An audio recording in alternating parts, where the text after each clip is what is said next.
کہ وہ جو عورت کی نسل سے آئے گا وہ اس ابلیس کے سانپ کے سر کو کچلے گا. تو یہ اس کے سر کو کچلنا کھوپڑی، یسوع مسیح کے کھوپڑی کے پہاڑ گلگتا پر اور کلوری کے پہاڑ پر مصلوب ہونا، ایک تو زمینی پہلو کے اعتبار سے بھی اس جگہ پر فٹ بیٹھتا ہے، اور دوسری بات یہ کہ ابلیس کے خیالوں، سوچوں اور اس کی تدابیر کا کلا کما کرنے کے لیے بھی آپ وہاں پر مصلوب ہوئے، جس پہاڑ کا نام ہی گویا کھوپڑی ہے، اسکل ہے.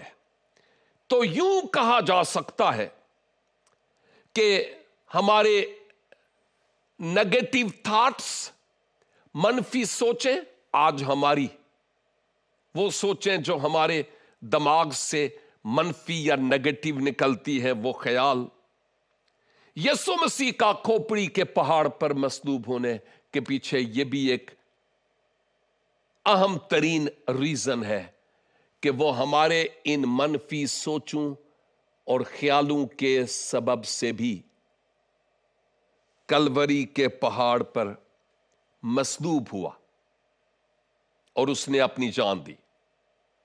اور ایک اور بات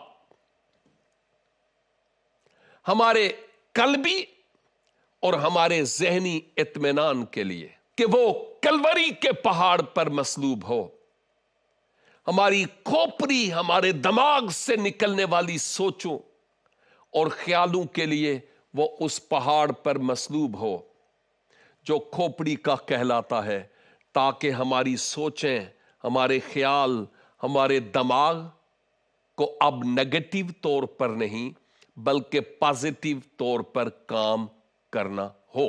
اور یوں انسان کو مسیح خداوند کے اس عظیم کفارے پر اور قربانی پر ایمان لانے کے وسیلہ سے ذہنی طور پر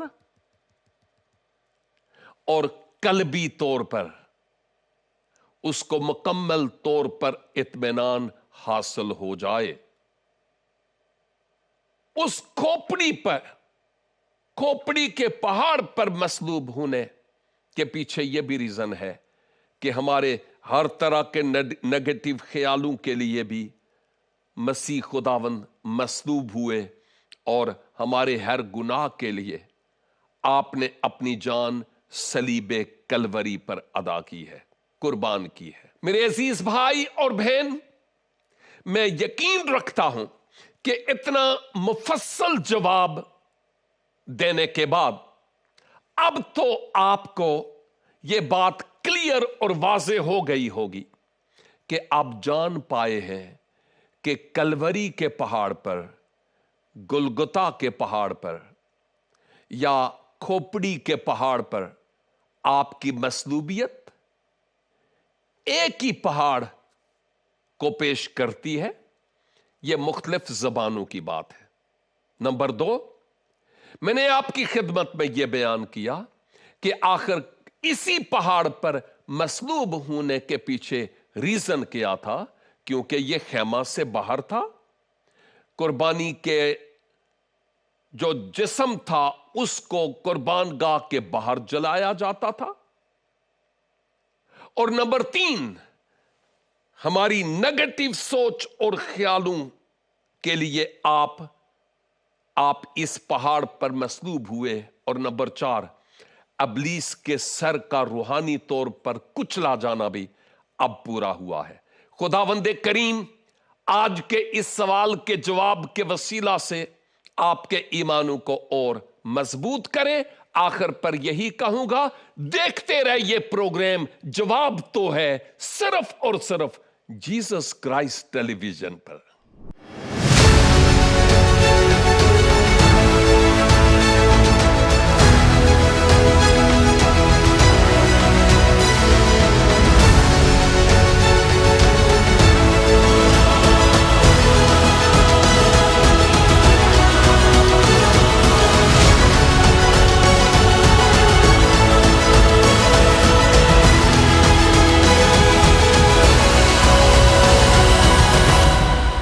جواب تو ہے